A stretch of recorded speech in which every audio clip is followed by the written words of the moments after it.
양소영 변호사의 상담소, 양담소를 찾아주신 여러분 환영합니다. 양소영입니다. 어느 날 저녁 서울 강북구에 위치한 빌라 2층입니다. 한 20대 남성이 출입문 비밀번호 4자리를 누르고 집 안으로 들어갑니다. 문을 연 남성은 화들짝 놀라 그대로 도망치는데요. 그 집은 모르는 여성의 집이었고 여성이 집에 있는 걸 보자 달아난 거죠. 20대 남성은 우편물 함에서 꺼낸 가스요금 지로용지를 보며 올라가다가 층수를 헷갈려 발생한 일이고 평소처럼 문 비밀번호를 눌렀을 뿐인데 공교롭게 현관문이 열렸다고 주장을 했는데요. 이 사건은 어떻게 됐을까요? 네, 법무법인 승인 양소영 변호사입니다. 네, 아래층에 사는 여성의 집 현관문에 설치된 도어락 비밀번호를 누르고 들어가려다 미수에 그친 20대 남성.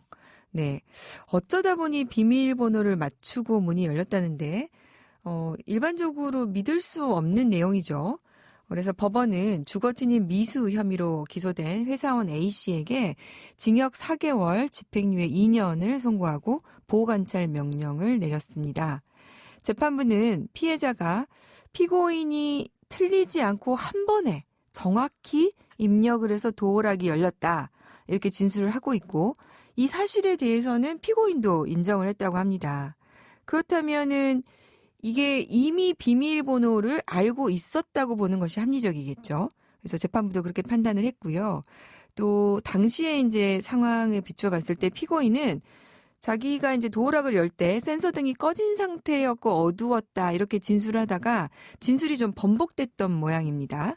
근데 당시 계절과 시간상 건물 구조, 창문 위치 등에 비춰봤을 때 센서 등이 연속적으로 켜져 있었을지 의문이 든다고 이제 재판부가 보고 피고인의 진술을 믿을 수 없다고 판단을 한 겁니다. 사실 일반인이 생각해도 피고인의 이런 내용 진술은 믿을 수가 없을 것 같고 사실 이제 피해 여성의 입장에서는 저희가 화제가 된 사건도 있었지만 이것이 무언가 다른 의도가 있는 주거 침입이 아니었는지 하여간 이게 이제 당시에 성폭력을 의도하고 왔던 침입은 아니었는지에 대해서 이것이 이제 강간 미수가 성립하는지가 저희가 한참 그 논란이 됐었던 사건이 기억나실 겁니다. 사실 이제 피해자 입장에서 특히 여성의 입장에서 주거 침입한다는 것 그 자체가 얼마나 큰 공포로 다가오는 것인지를 알 수 있는 사건이었는데요. 이번 사건도 보면서 참 어처구니가 없다는 생각이 들었습니다.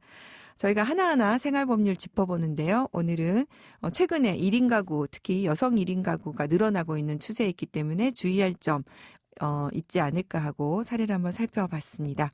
양담소에서 함께 나눠볼 법률 궁금증이 있으시다면 YTN 라디오 양소영 변호사의 상담소 홈페이지에 남겨주시면 됩니다. 화나고 답답하고 억울한 당신의 법률 고민 함께 풀어볼게요. 하나은행 트러스트센터 배정식 본부장님과 함께 하겠습니다. 안녕하세요. 네, 안녕하세요. 반갑습니다. 네. 배정식입니다. 지난번에 저희가 신탁에 대해서 처음 알아봤는데요. 많은 분들이 궁금해 하시더라고요. 근데 이게 신탁은 마이클 잭슨이나 엘비스 프레슬리처럼 이렇게 돈이 어마어마하게 많아야 할 수 있는 거 아닙니까? 네네. 아무래도 자산가분들이 신탁을 한다 이렇게 생각을 하시는 오해가 있는데요. 실제 이제 그렇지 않습니다. 내가 가진 작은 재산도 신탁을 해서 안전하게 관리할 수 있다. 심지어는 10,000원 이상이면 요즘에는 신탁할 수 있는 그런 이제 금융기관의 상품도 나와 있습니다. 10,000원 이상도요? 네네. 네. 그러니까 수수료가 싸겠죠, 그러면? 네, 쌉니다. 네. 자, 그럼 오늘 또 준비된 사연 만나보고 얘기 나눠보도록 하겠습니다. 저는 남편과 헤어진 후 고등학생 아들을 혼자 키우고 있습니다. 그런데 2년 전 건강검진에서 암이 발견됐고 수술을 한 적이 있습니다. 지금은 완치되었지만 아프고 난 후 제가 세상을 떠난 후가 걱정됩니다. 전 남편은 사업 실패로 경제적 능력이 없는 상태인데요. 만약 제가 먼저 떠난다면 아들에게 남겨진 상속 재산이 제대로 지켜질 수 있을지 고민입니다. 제가 없어도 아들에게 남겨진 재산이 전 남편이나 다른 사람들로부터 잘 지켜져 아들이 잘 성장하는 데 밑거름이 되었으면 좋겠는데 그런 방법이 있을까요? 네. 그렇죠. 아프고 나면은 내가 세상을 떠나면 어떻게 될지 걱정이 많이 되시죠. 이런 사연 충분히 저도 공감이 되는데요. 어떻습니까, 센터장님? 네, 이런 분 같은 사례를 저희도 많이 접하게 됩니다. 아무래도 사례자 본인 걱정처럼 본인이 세상을 떠나시게 되면 뭐 집이나 사망보험금 같은 재산이 유일한 상속인인 미성년 자녀에게 이제 상속이 되겠죠. 네. 예, 그런데 이제 미성년 아들은 재산 관리를 할 능력이 이제 없기 때문에 헤어진 아버지가 친권자로서 재산을 관리할 뭐 가능성이 크겠죠. 이제 이런 것들이 염려돼서 네. 문의하시는 분들이 이제 늘고 있습니다. 그러니까 이제 미성년자 아들이 물려받은 재산을 네. 이제 혹시 아버지가 그거를 또 대리인이다 보니까 가져다가 쓰시지는 않을까. 네. 지금 사연 보니까 아버지가 경제적 능력이 없으신 상태다 보니까 네. 이제 이렇게 되지 않을까 걱정이 되시고, 사실 아들 입장에서는 또 아버지가 그 재산을 쓰는 거를 또 특히 미성년자이면 어떻게 할 수가 없을 테니까요. 그렇죠. 예, 그러면 그 질문 주신 것처럼 아들만을 위해서 이렇게 남겨진 재산을 사용할 방법이 있겠습니까? 네. 신탁제도를 활용할 수도 있지만 이런 경우는 이제 사례자분 같은 경우는 유언장을 좀 결합해서 활용을 하시는 게 더 효과적일 것 같습니다. 네, 구체적으로 좀 설명을 해주시죠. 네, 생전에 이제 유언장을 통해서 본인 그 미성년 자녀의 후견인으로 뭐 이모나 뭐 이런 분들을 지정을 하고, 네, 먼저 이제 믿을 수 있는 분으로 그렇습니다. 지정을 해놓고, 예, 네. 후견인을 이제 지정을 해놓고요. 또 재산에 대해서는 후견인도 손을 못 대고 또 전 남편도 손을 대지 못하도록 신탁에 재산 관리를 맡기는 방법입니다. 네. 네, 신탁에 이제 맡겨진 재산은 오로지 자녀를 위해서, 아들을 위해서만 생활비, 교육비, 의료비 이렇게 지출되도록 일일이 나열을 하고, 이제 금융기관에서는 그 방법대로 지출 관리를 할 수가 있는 겁니다. 네. 그리고 이제 또 나이가 일정한 나이가 될 때까지 뭐 30살, 35살 이때까지는 원본을 계속 보존했으면 좋겠다. 그리고 그 사이에 내가 정해놓은 방법대로 지급이 됐으면 좋겠다. 이렇게 이제 관리를 충분히 하실 수가 있습니다.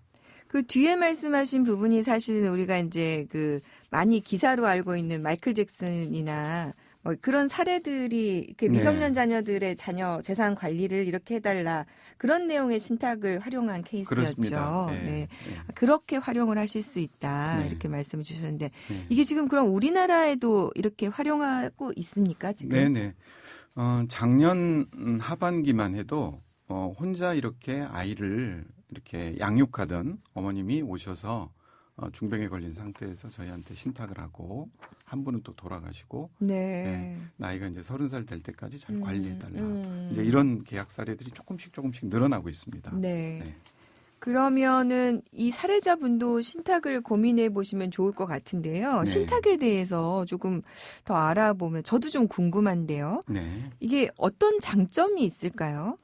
네, 이제 일반적으로 증여하고 좀 비교를 해볼 수도 있습니다. 이제 증여를 하는 이유는 부모님 입장에서 절세 목적으로 증여를 해주시는데, 증여를 해주고 나면 너무 어린 자녀 같은 경우는 이제 근로 의욕이 상실되거나 관리에 문제가 있기 때문에 절세 목적으로 증여를 하되, 네. 특약으로 관리하는 방법을 부모의 동의를 받도록 한다든지, 담보 제공할 때는 부모와 협의하도록 한다든지, 네. 이런 내용을 통해서 재산이 잘 보존되도록 그렇게 할 수 있는 방법도 가능합니다. 네. 저희가 평소에는 자녀들에게 절대 주지 마세요. 막 그렇게 강의를 하는데, 네. 지금 그 부분을 신탁 계약으로 해결할 수 있다, 이렇게 말씀을 주셨군요. 사실은 이제 부모님들이 자녀한테 증여했을 때 제일 걱정이 그렇습니다. 그 부분이거든요. 네. 그럼 결혼한 지 얼마 되지 않아서 사실 이혼을 하게 되는 경우에도 네. 이제 이런 분쟁이 좀 발생을 합니다. 이거 가지고 재산 분할 문제도 발생을 하고 하니까요. 네. 이 부분에 대해서 또 신탁으로 어떻게 해결할 수 있는 부분을 생각해 보셨다고요? 예. 이게 이제 저희도 작년부터 부모님들, 특히 이제 60대 중후반의 이제 부모님들이 자녀들이 애를 또 안 갖게 되다 보니까 되게 불안해 하시는 분들이 늘게 됩니다. 그리고 또 그 사이에 또 이혼을 해버리면 또 재산분할 대상에 증여해준 재산이 이제 대상이 되기 때문에 네. 뭔가 이제 좀 해결점을 찾고자 네. 저희가 이제 방법을 연구해봤는데요. 자녀들에게 이제 증여를 해주되 부모님들이 보기엔 이제 손주도 낳고 오손도손 사들기 전까지는 일단 신탁을 좀 해라. 그래서 신탁에 대해서 관리하는 방법을 아까 말씀드린 것처럼 뭐 관리하는 방법을 별도의 부모와 협의하도록 정해놓고 손주가 또 나면 또 내가 신탁을 풀어서 잘 관리해라. 이렇게 좀 순차적으로 하시는 분들이 늘고 있는 것 같습니다. 그러니까 이제 증여를 하되 신탁을 네. 일단 해놓고 네. 그 조건이 이제 성취되면은 정말 자녀에게 이렇게 수익이 넘어가도는 방법으로 하겠다는 그렇습니다. 말씀이군요. 네. 네. 이제 자녀가 결혼하고 또 이혼하고 이런 이제 친구들이 많다 보니까 부모님들의 이제 걱정을 이렇게 신탁 계약으로 담아낼 수 있을 것 같습니다. 네. 네. 사실 이제 저희도 그 이혼 소송을 많이 하니까 최근에 네. 이제 3, 4년 이내에 이혼하는 비율이 실제 통계로도 높고요. 네. 저희도 상담을 하다 보면은 이제 그런 경우가 많이 있는데 특히 이제 결혼 전에 이미 증여된 재산에 대해서도 최근에는 이제 재산 분할을 일부라도 하고 있는 추세로 이제 법원이 가고 있어서 네. 이걸 걱정하시는 분들에게 또 일정 정도 도움이 될 수 있을 것 같습니다. 이제 여기에 대해서는 아직 판례는 없기는 한데요. 그래도 이렇게 특약이 되어 있고 신탁으로 소유권이 어쨌든 넘어가지 않은 상황이라면 재산 분할 대상에서 제외될 수도 있겠다. 이런 말씀이시군요. 네네, 그렇습니다. 네. 그리고 이제 또 한 가지는 뭐 자녀분들이 해외에 이렇게 국제 결혼도 좀 늘다 보니까 그렇죠. 그렇죠. 예, 예. 네. 그래서 이제 형제 간의 부모 입장에서는 증여된 재산을 정말 이제 해외에 외국인보다는 다른 형제에게 좀 넘어가도록 또 정해놓는 그런 방법도 고민들을 하고 계십니다. 네. 사실 이제 우리 민법에는 이제 부부 재산 약정 제도가 있기는 한데 이게 이제 좀 엄격해요. 혼인 전에 하도록 되어 있고 관리에 대해서만 하도록 되어 있어서 우리 센터장님 말씀하신 신탁 계약을 활용하는 것도 앞으로 이 부분이 좀 많이 발전되면 좋겠습니다. 네, 오늘 도움 말씀 또 감사드리고요. 네, 고맙습니다. 양소영 변호사의 상담소는 이렇게 많은 생활법률 정보를 가져오고 있습니다. 앞으로도 많이 청취 부탁드리고요. 자, 양소영 변호사 상담소 양담소는 내일 또 문을 엽니다. 끝곡 김현식의 내 사랑 내 곁에 들려드릴게요. 양소영이었습니다.